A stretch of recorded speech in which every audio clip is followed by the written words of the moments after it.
I wanted to ask you now, because this is the hot topic, especially in the Muslim community, about your conversion. Yeah. So tell us the story, like what happened exactly. Well, I think a lot of people who've been following me for a while understand that I've been very respectful of Islam for a long time. Yeah, sure. I was born in a Christian country. I was raised as a Christian, and I've always been very respectful of Islam. And it's become more and more obvious to me and more pertinent that Islam is the last religion on the planet.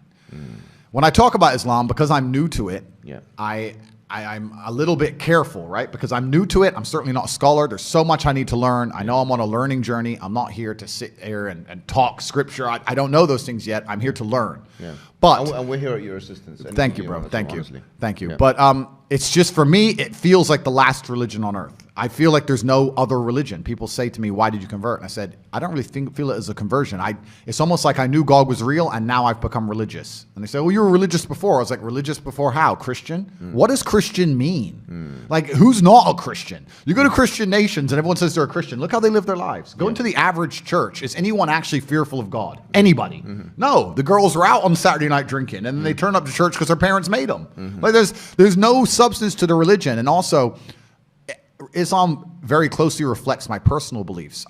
Through my personal life, I've learned that if you don't have standards and you're not a strong person who's prepared to defend his ideas, you will be crushed. Yes. And we look at most religions in the world today which are not prepared to defend their ideas. What's happened to them? They're just getting crushed. And now we have Christianity as an idea which has basically said, well, we can't set any firm rules because everyone will just quit. So instead, let's make it so easy to be a Christian that nobody has to put any effort in. Yeah. And then accept everybody no matter what. And hopefully we can keep the church doors open. That's not God to me, you know? Yeah. God to me is strong. God to me is something to be feared. Yeah. God to me is someone that people are afraid to mock. Yeah. God to me is someone that you have to go out of your way to prove something to. God to me has red lines. Yeah. Like, God to me represents the Islamic faith. The Christian God to me, I don't see God. I can't explain. I don't see anything there. So to me, it was the only logical choice in the end. Alhamdulillah, man. I mean, as you're saying this, I'm sure many people are like ecstatic and extremely happy. It's a great thing for everyone, honestly, because, you know, just anyone coming into Islam is you know, the Prophet Muhammad ﷺ told us, better than the world and everything in it. Yep. But imagine now somebody of major influence. I mean, you're the most Googled person on the planet. I'm not sure if you still have the top spot. I think Putin might have beat me as of last week. But I think it's between me and Putin at the moment. But I don't want to lose to Putin. Look, Putin's the big G. I don't want more enemies. Like, it's fine, Vladimir. You can have it. I never thought I'd hear you saying that statement. Yeah. Putin beat me last year. Right? Last week. I think we're certainly the most Googled. But no, it's definitely something beautiful. And a lot of people have, you know, you'll be surprised at how many women as well. Like, because obviously the accusations of misogyny and stuff, which, you know, but a lot of women, alhamdulillah, especially in the Muslim world, they're absolutely happy. In fact, let me tell you a story.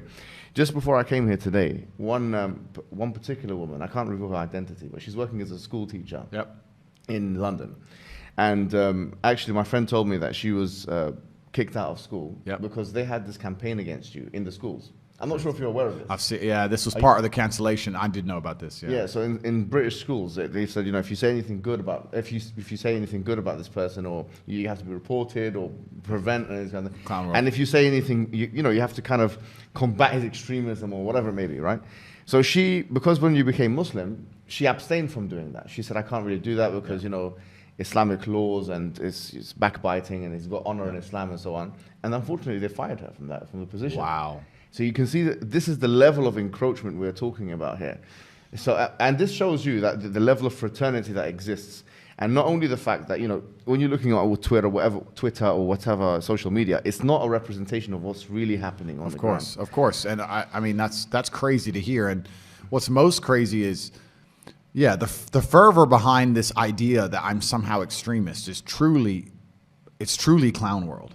Like, I've sat as a professional and analyzed my content and understood which things can be taken out of context and which things were said in a way perhaps they shouldn't have been said before I was massively famous. But we have to sit here and understand that if you take anybody on the planet and give them 7 years of YouTube and then they decide and they blow up big, you're going to be able to find 30 to 45 seconds of clip across all those years that can be taken out of context, right? Yeah.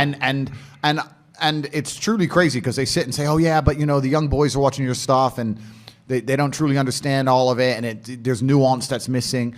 And my argument is very simple. My argument is, well, one, you're taking small clips out of context. And two, there's not a single piece of content on the internet that a 14-year-old boy can't misunderstand. Name someone who's producing content on the internet that you would be 100% happy for a 14-year-old to drill artists. And so they're saying, I mean, I live in an area I'm not going to mention the names of the artists, but they're talking about going to this person's house and killing him. And killing him in the middle of a knife crime epidemic. Yeah. We have Lil Nas twerking on having sex with the devil in his music videos. Really? Like, we're going to sit here and talk about how children can be impressionable young children, and I'm sitting there saying there's no way I'm the worst person on the internet. That's not why they deleted me. The difference for them is, as you've mentioned, on those fronts, it doesn't matter to them because it's like, okay, they're consuming our hedonistic products or whatever it is. It doesn't change their worldview. Whereas what you're saying is ideological now. You're challenging the status quo of the LW, of the liberal world order. You're challenging second wave feministic notions. You are challenging some liberal notions. You are challenging ideas, commonplace ideas of tolerance. And George Orwell said it very well. He said that the more a society moves away from the truth, the more it hates people who speak it. Absolutely, and you're right. And I think even the basic things I teach, because some people have said to me, Andrew, all you teach about is personal responsibility, motivation, working hard, getting up and doing the right thing. I said, that's the absolute, those are the things they're most afraid of. If you teach people to have standards for themselves and to be morally strong people and to know right from wrong, then they can't brainwash you. Yes. So that's what they're most afraid of. They're most afraid of young men waking up and going, no, I don't believe that. You have to believe it. No, I don't believe it. I don't want to. And I want to go do this. I want to go to the gym and be strong, or I want to believe X, or I want to be a moral person.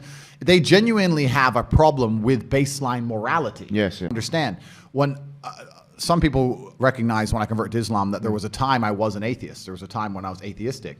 And the reason I am now so absolutely certain that God is real is because I've seen evil. I've seen shaitan. I've seen it. When you see enough evil, you realize that there must be an equal and opposite force. And there are people out there in the world today doing the work of the devil, genuine demons, who are trying to destroy the baseline morality that's inside of all of us. We're all born with some kind of morality, and they're trying to destroy it. And that's exactly the Islamic understanding, that we believe that you're born with something called fitrah, which is the initial goodness. You're born with an innate belief, receptivity to believe in one God. Yeah. And then that is corrupted. In fact, there's a prophet, hadith of the Prophet, where he says, كُلُّ مَوْلُودٍ يُولَدُ عَلَى الْفِطْرَةِ. Every born child is born upon this initial goodness. فَأَبَوَاهُ يُهَوِّدَانِهِ أَوْ يُنَصِّرَانِهِ أَوْ يُمَجِّسَانِهِ. And then his father and mother, or his parents, they socialize him into, Christianity, Judaism, Magiism. So the idea is that everyone is born with this initial goodness and this initial will or want to believe in God, one God. And then, as you mentioned, I mean, it's what you're mentioning here is profound, because you're mentioning a central doctrine in Islam. But it's and this is why perhaps I found God the way I did, because I understood all these things first, and then I saw the Quran, and it confirmed so many things for me. Like even the conversations I've been having so far, so many things have been confirmed, and it's amazing the knowledge that's inside of it, which is so applicable today. For an old book, right? It's supposed to be old, but it seems so timeless. But it's truly amazing. But you're totally right. And the baseline morality, I don't think most people understand that when they're doing this under the guise of tolerance, when they're saying be so tolerant that you no longer believe in right from wrong, they're not doing that to make society a better place. They're doing that to empty your brain so that you have no resistance to the slave mind programming. They want to get you to a point where if they tell you the sky is green, you look at with your own eyes and you see blue, but no, the sky is green. That's what they want, so that you have to have nothing in your brain that can prevent that. If you have God, if you have, no, I believe this is right and wrong, if you have personal responsibility, if you have self-accountability, if you're a person who sticks up for what he believes, all that's bad to them. They want all of that gone so they can tell you the sky is green. And I don't want to say too much because I don't want the stream to end, but they're going to tell you something much worse than the sky is green. They're going to tell you something else. And they're trying to program us all into slaves, and it's scary. I remember when I was in my undergraduate days, and I was reading a particular book by this guy called Jeremy Bentham, who became the spiritual forefather of J.S. Mill, who is the father of social liberalism of today. And I remember reading this because it was so powerful, because it linked to something I read in the Quran. He said that, you have two gods. He said you have the God of pain and you have the God of pleasure. And I thought, this is so interesting. The Quran states, أَفَرَأَيْتَ مَنِ اتَّخَذَ إِلَهُ هَوَاهُ. Have you seen the one who takes his own desires as a God? And because now there is no transcendental force that we can look up and, as you say, venerate, now we're forced to be slaves to the system. we're to our own desires. Or, I mean, the Quran has another verse which I think is so powerful and it connects very well with what you're saying. It says, God darab Allahu mathalan, rajulan, that God has struck a parable of a man. Fihi shuraka mutashakisuna, that he's got many different slave owners. Wa rajul salaman li rajulin, and another kind of man who's only got one slave owner. God is basically telling us in the Quran that you've got one example of one individual who's got multiple slave owners and another one with just one. It says, Hal yastawiyani mathala, are they the same? So here, the idea is, as Rousseau said it, he's a liberal philosopher, he said that man is born free, but everywhere in chains.